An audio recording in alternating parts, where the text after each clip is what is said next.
مدعوين لحفل يوم السبت القادم الساعة 5 بمدينة السينما. يعني مثلا عندنا بعض الطلاب طلعوا معدلات 80 90، ما يقدر يحصل مجموعة طبية صيدلة وأسنان، وما عنده الإمكانية إنه هو يدخل كلية أهلية.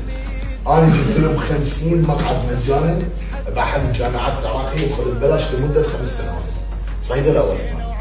أحد الأساتذة أيضا أحد الجامعات فرعت بالهندسة وبالمجان لأكثر من 250 طالب، راح نخليه قبل بالجامعات الأهلية بالمجان، هندسية أو طبية.